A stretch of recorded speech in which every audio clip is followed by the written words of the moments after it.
Please sit down. Please sit down.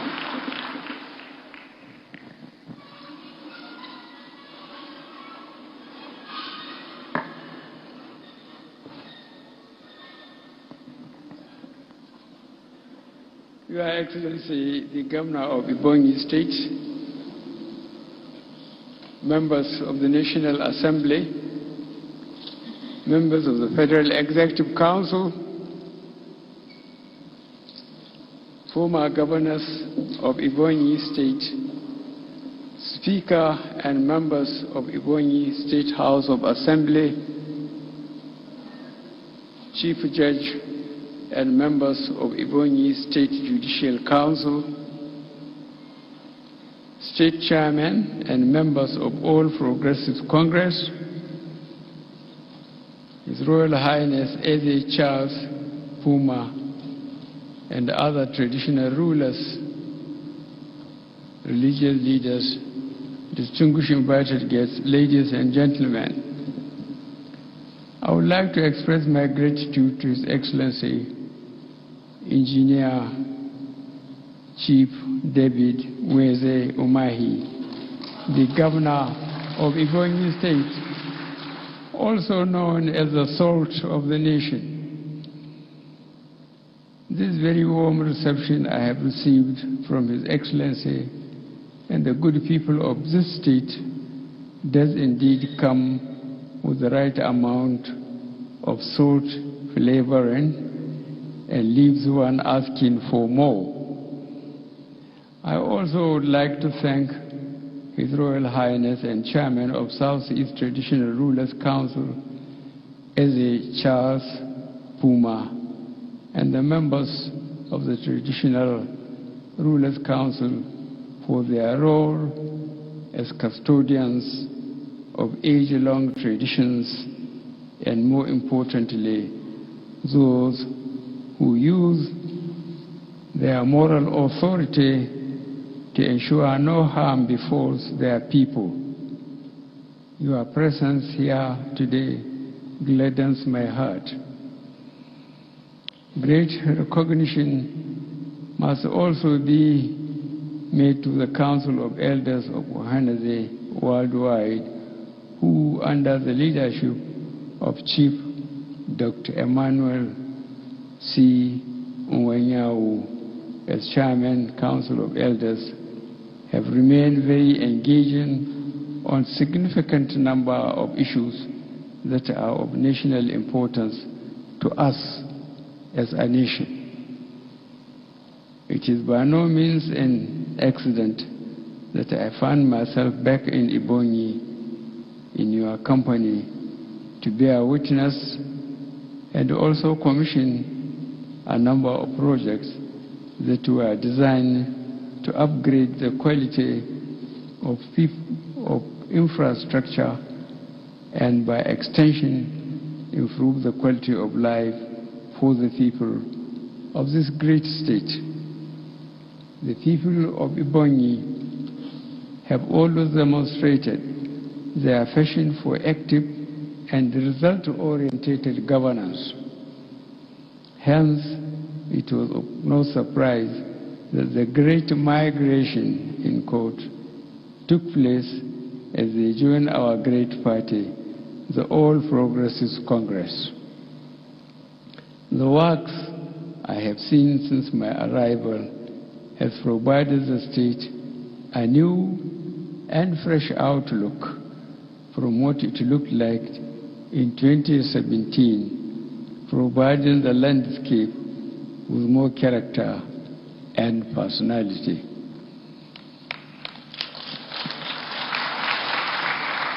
The work and commitment of the Umahiya administration has promoted an interstate rivalry across the southeast and has inhabitants of one state beginning to hold their own state executives to account for their stewardship. There is no better form of checks and balances than that which is people-centric and people-driven, all geared towards improvement of service delivery. This accountability mechanism is a critical element in our democracy.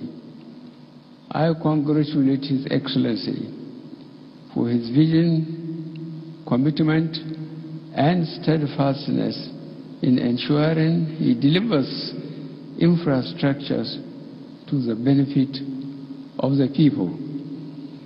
My own commitment to improving our infrastructure stock is without a doubt intentional and deliberate, as there can be no economic growth without the ability of such an entrepreneurial population as we have to traverse the length and breadth of this country seeking opportunities.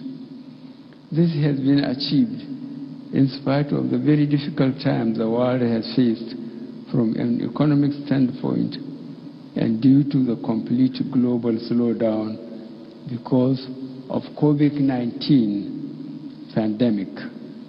I would like to highlight a few of our achievements in the Southeast region. I am proud of the reconstruction of the runway of the Kanu International Airport, Enugu, and the ongoing work upgrade of the international terminal building. The 200 billion naira second Niger bridge, comprising the main bridge across the river Niger and the 10 kilometers, 6-lane expressway in Onitsha and Asaba will be due for completion this year. Our $5.5 million diagnostic center in Umuahia, which is already operational.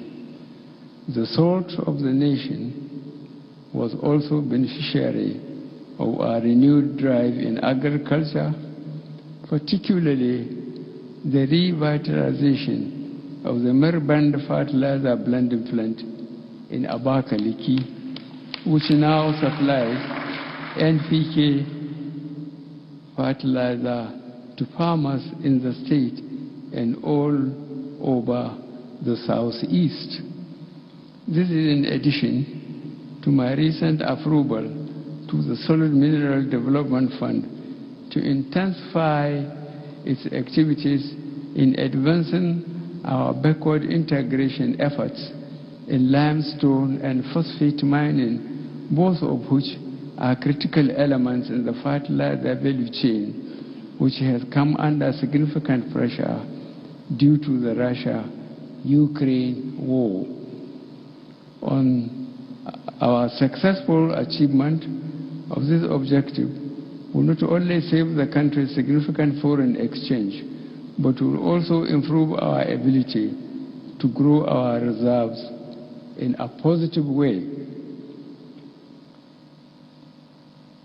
The ongoing and completed 60 different works projects located across the sub-region and all funded from the 600 billion naira Sukuk bond issuance that has been equally spent across the geopolitical zones in the country. The summary I just provided is certainly not exhaustive, and that there will be seen by those who are fond of peddling a narrative that projects a lack of care or consideration for people of the Southeast by this administration. While I'm proud of these accomplishments and many others, we continue to work towards achieving the infrastructure space. I must register my deep and grave concern with regards to the deteriorating state of security affairs in this region.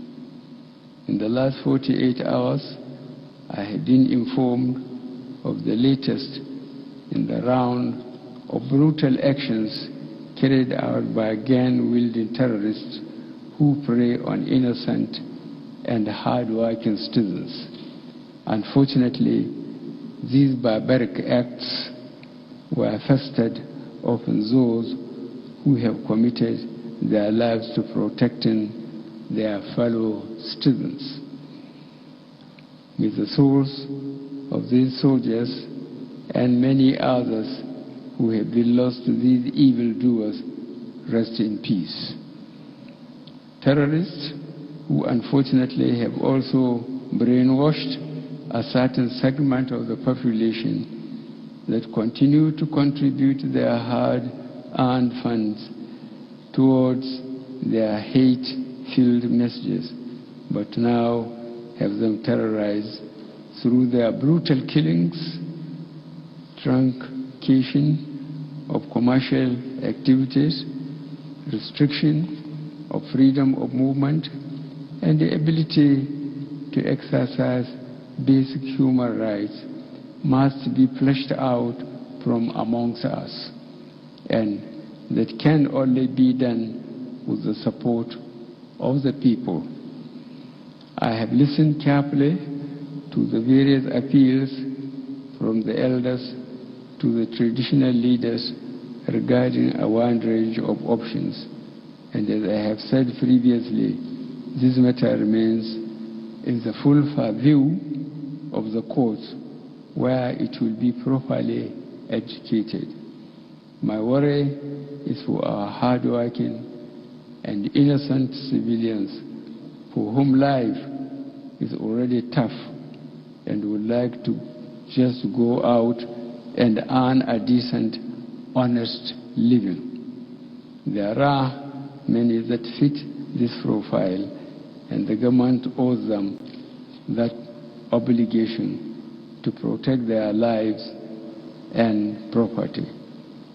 I will once again repeat, no one has the right to carry an AK-47 rifle, and anyone seen in any part of the country doing so and is not a law enforcement officer is a threat to our peaceful coexistence and should be treated as such.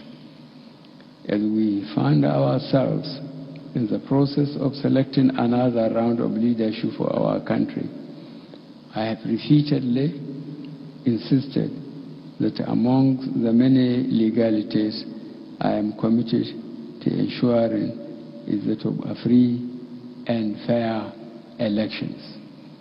Every citizen must feel that their role counts and they are able to practice their constitutional right without fear or any form of intimidation. In